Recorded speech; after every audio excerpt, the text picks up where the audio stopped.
Rundown November 9th, a ton of topics, some serious, whatever, some not so. We start every Monday with the NFL Rundown. It was me versus Nate, Patriots versus Redskins. And, you know, I wrote this blog before the game. I said it's actually hard sometimes to be a Patriot fan. Because we have game. It was 64 and sunny yesterday. A nice crisp in the air. Perfect football weather. I should have been fired up for NFL football. I should have been excited on the edge of my seat for a great football game.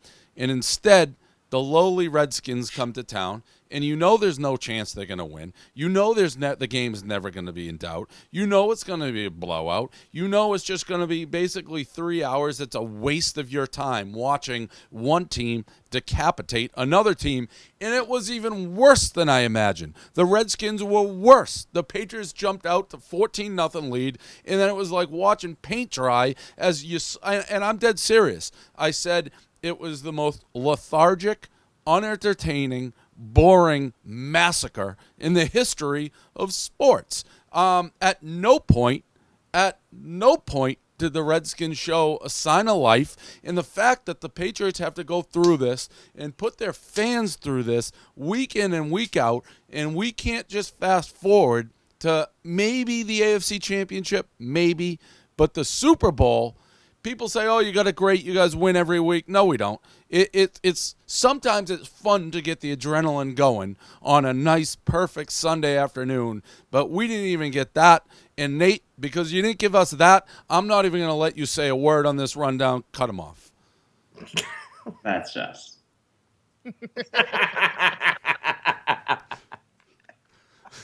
He didn't earn it. You got to earn it. I said in the rewind, because I had Red Zone on on the TV, and Scott Hansen sounded depressed whenever he had to go to the Patriots Redskins game. It was such a this game's already over 2 minutes into it. Why are we watching this? It was. I mean, the Patriots didn't play. Feidelberg said it. It's like it felt like we lost and we won by 30. It was just so boring. It was the fact that these teams are even in the same league. It felt like not even a preseason game. When you scrimmage and no one even knows and everyone's wearing the same and you can't hit the quarterback. That's what it felt like. So that's that. Dan, your Broncos. I mean, they stink. Here we go. This is the team that's going to challenge us. Dude, that could not have broke worse for you timing-wise. I don't really care. This is what Dave does. Look, they had a bad game. If you want to say that them losing to the Colts means that the AFC is totally decided, that's fine. You don't think the AFC's decided? Dave, I think that anyone can beat anyone on a Sunday, especially in the playoffs. No, that's not true. You got this guy running around eye gouging people. And let me say, and this is the problem I have, and it's a problem, again, that Patriot fans have, is if I say nobody can compete with the Patriots, I am telling the truth. But I'm a homer, and you can't discuss football intelligently, but I'm the only intelligent guy in the room. The fact that the Broncos, the defense, the Broncos stink. The Broncos stink. They haven't beat anybody. The Packers are so overrated. You go into Indy, you can't beat the Indianapolis Colts. Get out of here, Denver.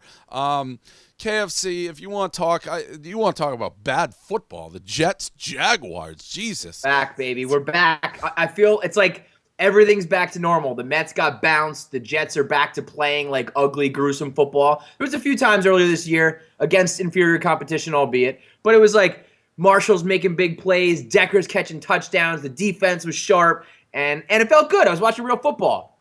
And now it's just back to like ugly, gruesome, boring, injured, grinded out football. And I'm used to it. I'm happy. I'm back to where I need to be on Sundays, where I'm just watching a game that makes me want to claw my own fucking eyes out every single week. It's who I am. Who was the quarterback for you guys this week? That's how much I paid attention to you guys.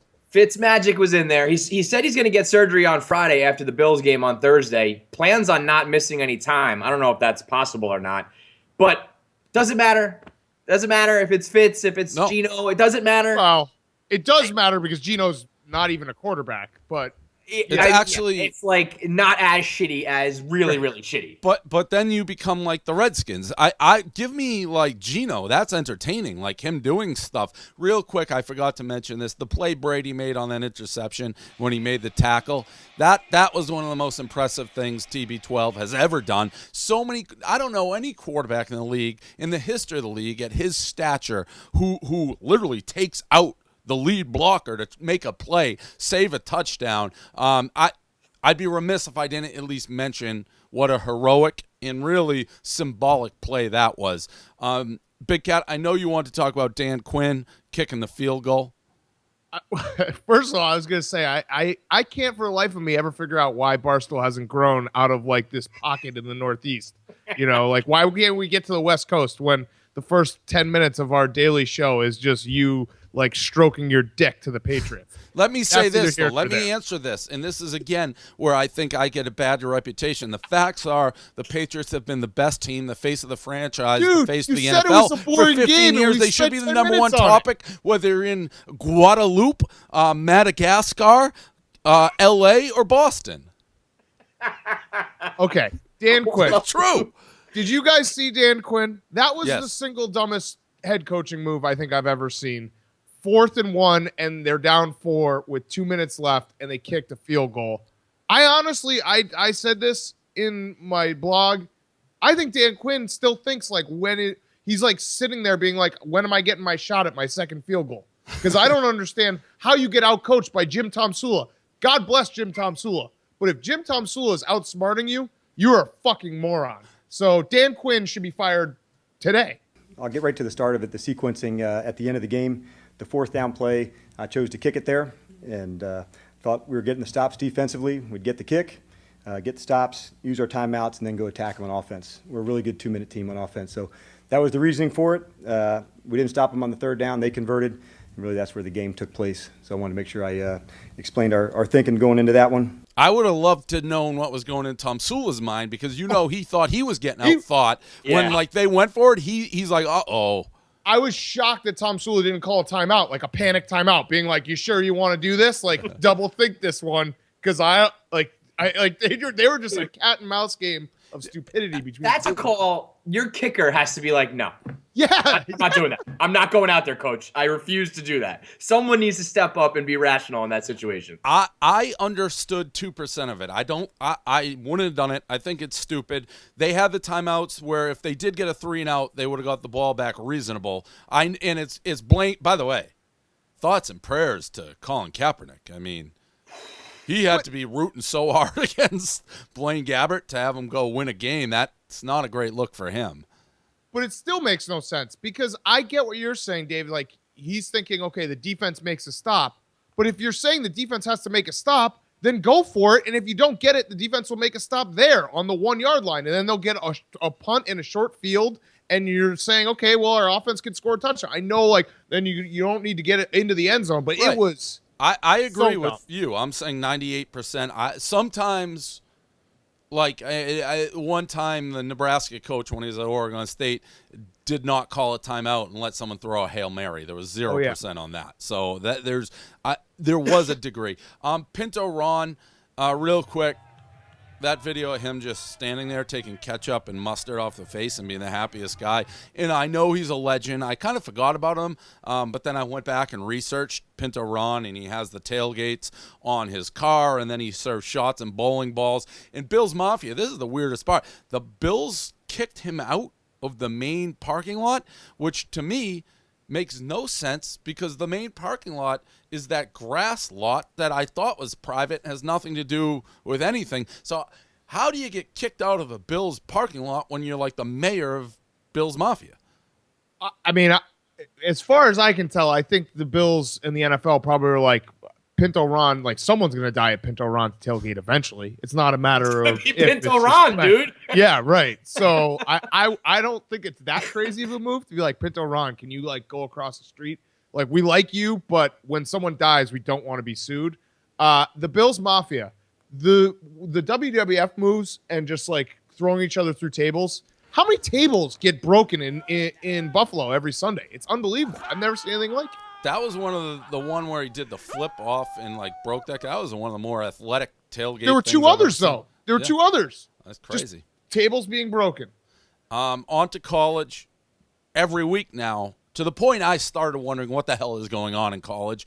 The Arkansas Mississippi play where the guy hucks it backwards, he runs for a first down. I mean, 3 weeks in a row, there's been plays that are hard to describe. They're once-in-a-lifetime plays, but now they're beginning to just become weekly plays. I have really no comment except what's going on and why do you never see this in the NFL? Not once. You'd think you'd see this once. You never see anything like this. Dan? It's the college football plays that we always talk about. But I mean, these are on steroid college football. They are on steroids. I got screwed on the Arkansas play. I got screwed on the Nebraska play. That Nebraska play, I still don't understand. That was the worst call ever.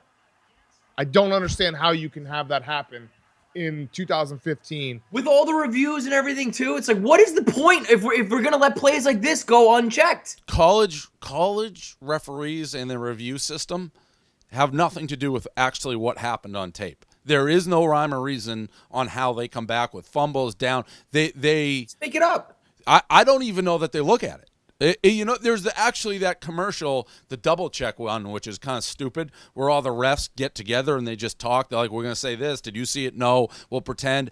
I think that's what they do on the reviews because they never make sense, ever. It's wild, actually. It actually, as long as when you get burned by it, you get money on it, you want to kill somebody, but it adds a certain amount of unpredictability to the whole thing and the fact that it really has nothing to do with the review because that guy didn't even get touched and he ran out of bounds. So weird. Made no sense. And Big Cat, you and I talked about this. I didn't put this philosophy in my brain. I missed it, but Michigan's back, baby. I know you didn't because it took you. I was actually waiting for your Twitter to figure it out because you're a Fairweather Michigan fan, and I'm sure enough people tweeted at you and were like, "Hey, Dave," like nudging you, like, "Hey, Dave, you realize that this makes Michigan back in play here," and finally your brain cut up, and you're like, "Whoa." Michigan has a chance to go to the Big Ten championship. That's actually the perfect segue. I couldn't have written this up even more because I wrote it in the next blog. I was on my roof when Michigan State blew this game. I was trying to get the alien mothership to come pick me up. So that's why I was late because I was doing my alien stuff. And then this game, because I stopped watching Michigan State, Nebraska. I knew I needed Michigan State to lose. I stopped watching because Michigan State scored to go up 2 scores with like 3 minutes to go. And I'm like, all right, time for me to go fucking talk to the aliens. This alien invasion, I blogged this. I've never seen anything get swept under the rug quite like this alien invasion. People are just buying what the government says. Like, first it was a meteor shower. That's what they reported. And then people are like, well, it's not the meteor shower, so what is it? Oh, the Navy's just shooting missiles all over the place. Submarines shooting missiles. Anybody who's read or watched any alien movie, the government always, I don't know why, because I think it'll be mass panic, but rule 1 of aliens is the government covers it up. Roswell, Area 51, that's an alien. And I know you two will sit there, but you were both probably pooping yourself that the aliens were coming after you, trashed them, and I was going to be on that ship, and when you two came up and tried to get on, I was going to be the first, like a bouncer at an alien club, be like, these two, no, and watch you go back down to Earth. It would have been, honestly, I'm still holding out hope this happens, but it would have been a highlight of my life. What makes you think that aliens would want you? Because I've been on their side. You're the biggest fucking fraud. Why would aliens want this guy who's ready to stab his own human race in the back right now? They would just kick you aside. I didn't say it. I said if they prove to me they have superior technology. Double-crossing fucking scumbag. Nobody wants you. Listen, first of all, obviously those were aliens. I'm not saying they weren't. That was Alien 101 is when they changed the story. Okay, they didn't even know what lie they were going with. That's an absolutely. Alien. I want to tip my cap to the aliens for doing it on a college football Saturday night because that is how you do it. Like if they did that on a Wednesday in February when we're all just sitting around with our dicks in our hand, the aliens would have been caught already. When aliens come to Earth, Dave, they're not coming to like be friends with people. They're going to come and they're going to fuck our faces and then like eat our brains and bounce. No, you're so wrong. They always need a couple human ambassadors. They got to run tests on us and shit. They got to do a lot of things. Oh, we're food. Dude. It's because they've exhausted their planet, so they need a new planet, and they're just going to kill us all and chill. Yeah, but they got to study our atmosphere. They got to know how we survive. Trust me. There's always room for a couple humans. There always is. If they take you and they study you and do tests on your body with the hunchback and your whole thing going, I don't think they want any part of humans. So maybe we just send you. We just send you along with the aliens. They'll fucking leave us alone. I cannot wait till I'm not scared of aliens either, by the way, because it's one of those things like, why would you be scared of something you like? I'm gonna die the minute the aliens show up. They're gonna kill us all. With that attitude, they will. It's like being scared of death itself. I guarantee you.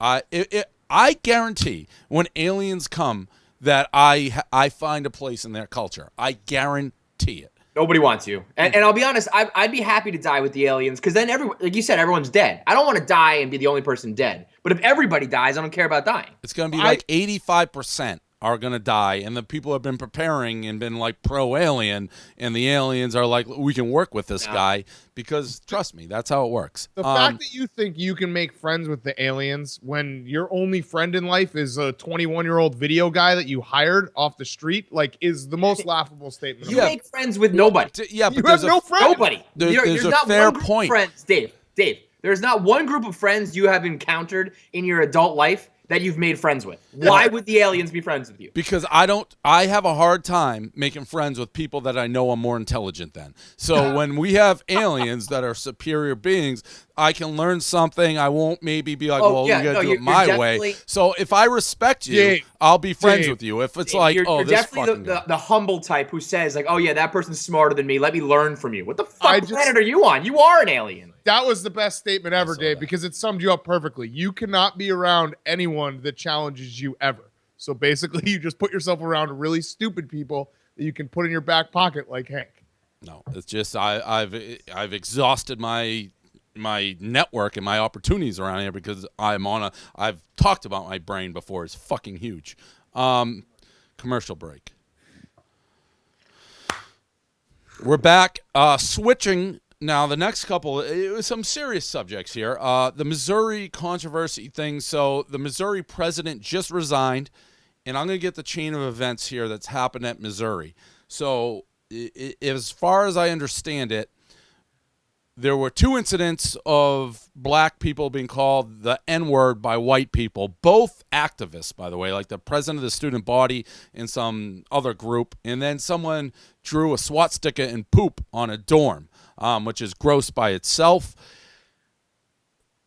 Black African-American groups protested that the president of the school did not react strongly and forcefully enough to these incidents. The football players got involved and said, we are basically striking and won't play unless the president says he has white privilege and resigns, along with a bunch of other demands. The president just resigned. Crazy story all the way around. I said my piece.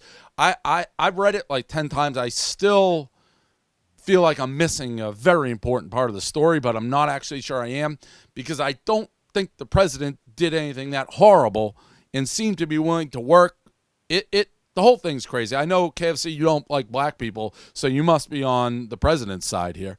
I'm on the president's side, not because I don't like black people, because the president didn't do anything wrong, really. I mean, there's no.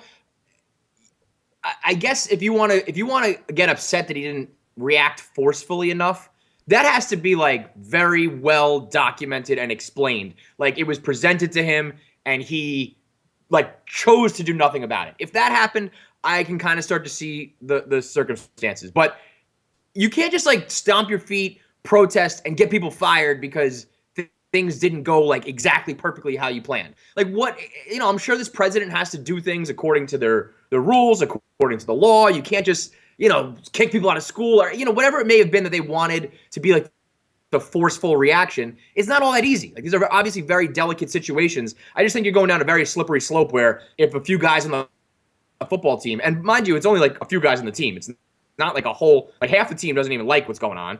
The fact that these guys can just be like, yeah, we're not doing this until you're fired. that's a slippery slope. There's a lot of people going to lose their jobs and a lot of fucking positions that are going to be in jeopardy because some kids who want to protest the flavor of the week are now stomping their feet. That's dangerous. It's a dangerous precedent to set. Big Cat? The guy's lazy. I mean, I wouldn't expect it from a university president. I agree with what you guys are saying, but you got to be less lazy than that. Like, I do that shit where I'm like, oh, I'll email the guy tomorrow. If you have to email to end racism, you should probably just do it today. Just send out the email being like, stop being racist, everyone, and everyone will be happy, I think. The only thing I don't understand about the players is if this Mizzou football team was good, there's no way they do this. No chance. That team. That's what I'm saying. This is like the flavor of the week. It's just like this is the we're gonna do this because we want to, because we're protesting, because we're millennials and all that kind of shit. It's not really like their hearts and souls are into it, because if circumstances were different, they wouldn't be doing it. I will say this: it seems like Missouri's a pretty bad place to be a black person, in general. Well, you have the Ferguson thing. I mean, the Missouri, you got the black gay football player who was like a hero. So that seemed like a good. Again, it's hard to say stuff, but a red flag for me is like the kid who went on the hunger strike. Like, that seemed fast. And Feidelberg told me, if you go look at he's a serial protester. He like protests everything. Those people make me nervous. Like, and it's almost. The people they're talking about, these racist incidents. And by the way, it's 35,000 people. So someone's probably called the N-word, as sad as it is, like on every campus fucking once a night everywhere when people are like shit-faced. Sucks. And the swastika, by the way, that's coming at me. So I can, that sucks too. But I'm not going on a hunger strike. It just makes me nervous that the kids involved were already like big act. It's like they were hunting for things to protest. That's what makes me nervous. And it is a fine line because people always get mad, protest civil rights. There are times that you have to do it. When you have a president and you're mad that it took him 4 days to be like, you're right, we got to fix it, I want to work with you. And I'm convinced he must have got bought off, right? Why would you step down over this? They must have given him some sort of parachute landing, because why else would you do it? It's like, I said they're being held hostage by the football team, and they are. Also, just one last point. When you do a swastika in poop, you didn't get, like, the Jews and black people and, like, that. You got yourself. Like, you lost. That's on you, buddy. You didn't think that one through. Yeah. So interesting all the way around. Tuscaloosa, real quick. And I don't know what you can say about this. Suppose it was a noise violation, and these kids just get like tased, beaten. This is, again, the Barstool real world slant, because I laughed. I don't know if you're supposed to laugh during that video, but I laughed.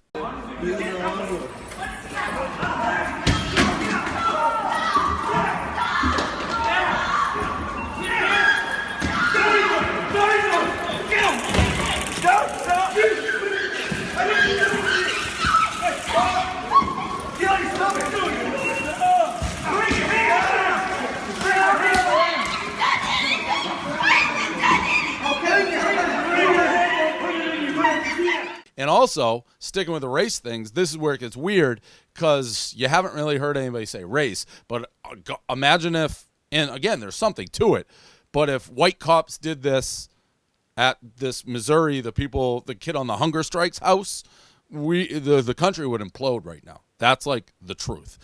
Big Cat? It obviously was aggressive, but I would like to hear both sides, because I know I was once a shitty college student who was like, if we just close the door, we don't have to listen to the cops ever. And like, we can just lock ourselves in here and say that we're going to get a lawyer. Like that. I was that kid at some point. That kid fucking sucks. Did you laugh at all when he was like getting tased and beaten? Yeah, because he just was like, anyone who ever gets tased is funny. The screams in the background made me laugh, which is probably even more morbid. That chick being like, no, no, no. I'm just laughing it up. Yeah. And Greg Hardy, we haven't talked about this because it really broke Friday. The pictures, Deadspin. Oh, by the way, everyone, Deadspin killed a guy. Listen, if you're looking for a site that's going around trying to dig up like police brutality pictures, you're in the wrong fucking site. I don't pick up the phone to do stories. I write funny stuff and everyone cries because it's so funny and they laugh and they poke their friend. I'm not looking for pictures of bruised women. And by the way, if you didn't know that was coming, If you didn't know that the picture's going to be bruised, you didn't listen to the 911 tape in which it's so obvious. I just thought of a hilarious bit, by the way, that you said that we should do like a contest. Who can actually do real journalism once? Oh, I don't want to do that. I have no interest. It'd be funny to try. Like, where do you even start? Do you like call the mayor and like, hey, how do you start that process? Hey, Mr. Mayor. Hey, Mayor, I'm looking for writing a story. Yeah, you hook it up. Like, who do you call? I remember the Manti Te'o. We were getting stories about like tips about that, but it was like, what? I'm gonna fucking follow through on this? It's like it took like 6 months to like research one story. I think Jerry Jones is getting a bad rap. I wrote this today. There was a lot of failings with Greg Hardy. He should be in jail. But once he's acquitted and everything, he can fucking sack the quarterback. And if you can live with people being like, hey, Jerry, you're a scumbag, I don't think Jerry Jones has to apologize for shit. That's my point. I know, and people are like, why do you call Katie Nolan Harriet Tubman? Because she's the leading feminist, so I'm sure she's going to do a viral video about it. KFC, what do you got on Greg Hardy? Yeah, I'm always this way with all of these stories. I'm not watching sports for like a role model or, to see like the moral compass of society. He's a complete and total scumbag. Like you said, he should be in jail. There's a million other punishments that should happen to him before we talk about him playing pro football. But here we are. This is how it works. I'm not going to lose sleep over it. I don't think he's a good guy. I wish him the worst of luck in the world. But if he was on my team or, he can win and play football, those two things are separate worlds to me. And let me put it in blog terms. If he was the best writer in the world and I knew we weren't going to lose advertisers, but I knew his history and I could hire him, it's like, and he's going to increase our bottom line. And Jerry Jones, despite all the heat, he knows nothing's going to happen because fans don't have the balls or the wherewithal to boycott. So it's not going to affect anything except helping him win. Then I would do the same thing. Big Cat. I agree with you. The only thing that I'll disagree with is Jerry Jones. He does then get in front of everyone and spouts bullshit. Like when he was like, Greg Hardy's a great leader. No, that was stupid. He's a fucking piece of shit. Yeah, he agreed. But that's the stuff where it's like, come on, Jerry. Don't fucking piss on my shoulder and tell me it's raining. I agree. Other than that, I agree with you. I agree with what you said there. And what made me do the blog is because the Cowboys didn't really change their tune when the pictures came out. They didn't really now, I also think that Jerry Jones should have to talk to the media about it. Like he should have to he declined all the interviews as soon as the pictures came out. Jerry Jones, he got Greg Hardy. Jerry Jones should have to sit in front of the country and be like, this is what, and if he says exactly what you're saying, Dave, I got Greg Hardy because he's a good football player and I believe in second chances, that's fine. But you can't they did say a little bit of a second coward chance. there. Jerry Jones didn't talk to anyone. He didn't say anything. I think he should have to stand up and do it. Yeah, I'd like to see him squirm too, but they did. The Cowboys statement said we investigated fully. I don't want a statement. I want to see like Bob chance. Costas, that little midget Bob Costas, go after him. Well, that would be good.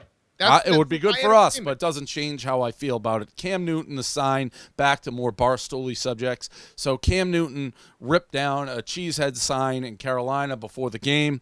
The guy, he called the cops on him? He says it's worth like $5,000. The sign costs $5,000 to make, and he paid $3,000 for the tickets.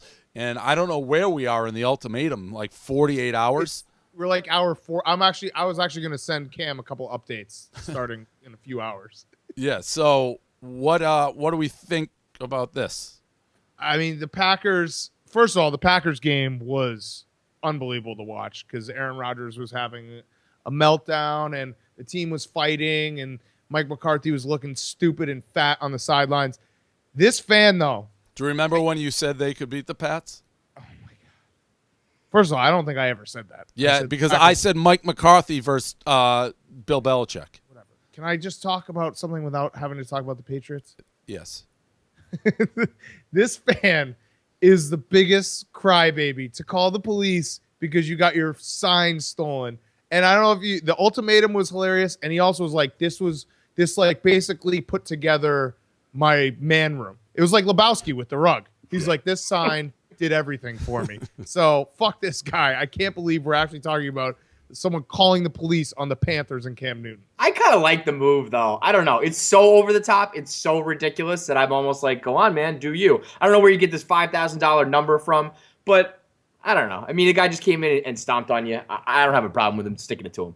Yeah, I don't hate it. I will say the man cave argument, anytime I take something important out of my house, I know there's like a 75% chance it's never coming back. So that would be my only. It can't be that. If it's that important, you can't bring it out. Anytime I bring anything, I'm pretty sure I'm going to lose it. So that's why I can have nice sunglasses. Yeah.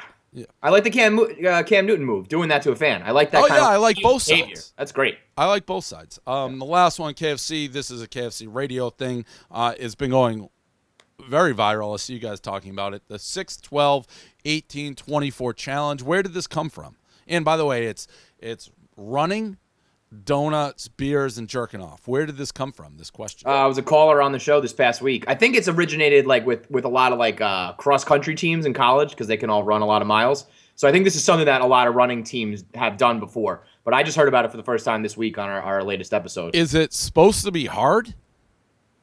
It's hard. I don't think it's easy. Yeah. I think it's real easy. What? What would you do? Six is the hardest one. That's running. But I can run 6 miles during the course of 24 hours. Oh, my God. You cannot jerk off 12 times, and you cannot drink 24 beers. I jerk off 12 times with the lights on, with nobody filming me in 24 hours. That's the easiest 24 beers, Dave. I would go 6, 12, 18. So 6 would be running. 12 would be beers, 18 jerk off, 24 donuts. 18 jerk offs. Okay.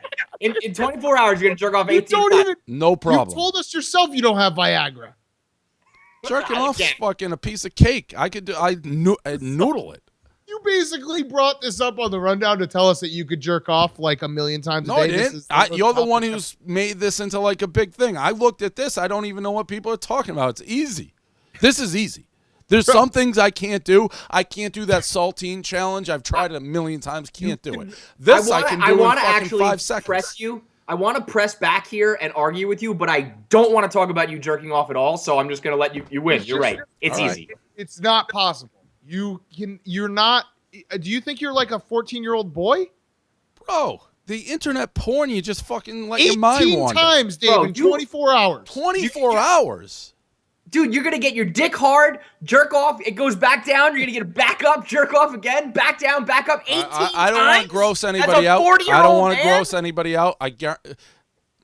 With ease. You're an unhealthy 40-year-old man. While you're drinking too, you're going to be able to get your dick hard 18 times. You're out of your fucking mind, Dave. This is the biggest lie. You know what? Because you hate when people do this too, Dave. When people like say shit that this is actually worse. This is worse than me saying I could knock out Floyd Mayweather. It's up there. It is very close. I listen. I have a long and storied history, 12 years. I can do everything that I say I can do, and I'm telling you, this I could do with no problem. All right, do it. Do it. Yeah. I don't want to do it and be that guy. Yeah. Whoa, he's talking about jerking off. Ugh. Listen, if I do this, I'm going to have to 18 times document that I jerked off. And I don't want to hear from the peanut gallery stop talking about jerking off when it's part of this challenge. So if you guys can accept that it's just part of the challenge, then I'll gladly do it and shut your faces up. All right, but if you're going to be all in my grill mix about how gross I am, then I don't need that type of abuse.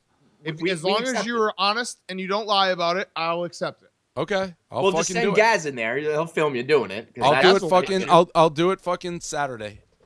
Perfect. Okay, awesome. You're gonna jerk off 18 times on Saturday. So the problem is gonna be that running the 6 miles. That's by no, dude. No, the problem is fucking jerking off 18 times in one day. You think you're Fabio or something? What the hell is this? Like sex drive out of nowhere? Like I'll just jerk off 18 times. That's lunacy. It's not lunacy, and I'm gonna fucking prove it right in your faces. Oh, please don't. Please don't. Yeah. Well, that's what I mean. You can't fucking say. All right, fine. If prove it's gonna it in be my that face. type of attitude, Dave, then I won't do it. I have nothing to prove to Dave, you two clowns. Jerk off 18 times in my face. Prove it in my face. I will. This is the most and by the way, moment ever. Has this sweatshirt been seen yet? This is the most Barstool moment ever. That's a good sweatshirt. You basically, what Dave is saying is Kevin and I have to be positive about Dave's masturbating. I didn't fucking say that. I said, that's what we're getting to. Like, we're not doing this unless we stay positive about you jerking. Well, no, I don't want to be on like jerk off number like 11, and then you guys be like, we don't want to hear about it anymore. Stop talking about jerking off. I'm telling you right now, Dave. I'll do a 1 day. I will suck it up for 1 day. I will not complain about the visual of you jerking off in my head, and we'll just be men about it. And I'll just deal with you talking about jerking off for a 4 Okay. I think the thing. So it'll start Saturday at midnight. Like, what I got to do is crank out like 3 miles quickly. By the way, that actually, I will say this. As crazy as 18 jerking off is, you're not a distance guy. But I don't have to do it consecutively. No, but 6 miles No, is 6 like miles is a the only obstacle to this thing. If I fail, it's going to be because I couldn't run 6 miles in a day, without a shadow of a doubt. The other stuff is cake. You're not worried about being like hammered drunk and needing to jerk off 12 beers in the course of it's 1 beer every 2 hours. Wait, so you're doing 24 donuts? This is the most backwards way I've ever heard anyone. Yeah, 24 donuts. 18. You are legitimately donuts. Dave, everybody has been talking about this like all weekend long. You are the only person who was doing it this way. 6 miles, 12 beers, 18. I actually think Dave has stacked the deck against him that he can't complete even one piece of this. That's true. I don't think you're gonna do any of it. I don't think you can do any of it. Well, you guys, again, this is not like this attitude sucks, but I don't know why. So hard. 12 beers? I can't drink a beer. What? Okay, you could maybe do 12 beers, but the other 3 legs are like impossible for you. I admit the 6 is 24 donuts. That you don't know what you're talking about. It's like when you didn't think I could eat those 5 chicken parms in New York. Dude, 24 donuts is a lot of donuts. That's all you eat all day. But it's the same food. You're gonna complain about it. I don't get mad about same food. I'm gonna have 24 chocolate donuts. Yo, 18 jerk offs is so. I mean, I'm gonna do the miles before it gets going. I'm gonna crank those out. Belly full of donuts, jerking off every 30 minutes. All right, whatever. Now I'm excited. What do you think the odds are then? Of you finishing all this? Yeah. 0%. I was gonna say 1,000,000 to 1, but 0% works still. All right. I love when the world underestimates me. There's nothing that gets me fired up. I can't wait. I mean, I wish it was cheat. Saturday tomorrow. I may fucking move up this timeline. I may just. You're gonna cheat. You're gonna cheat. I don't cheat. I'm not cheating. Dave, you cheated the pizza burrito thing on the first night. I cheated. That was different. Time out. I cheated because I wanted cookies, because I smelled cookies. That's a different type of cheating. I'm not limited. If I want to eat other foods with my donuts, I can. That was because I was glutinous. My cheating actually helps me. I can't finish the run because I have shin splints. I didn't cheat. You tried this and failed? I have shin splints. You already failed? No, I haven't tried this. Oh. I definitely wouldn't do it your way. That's insanity. All right. Well, the running thing is, the other 3 is simple, but there was something else I maybe want to say, but I don't remember what it was. And you got to go on your flight, so you go do you. I got to go let my dog out.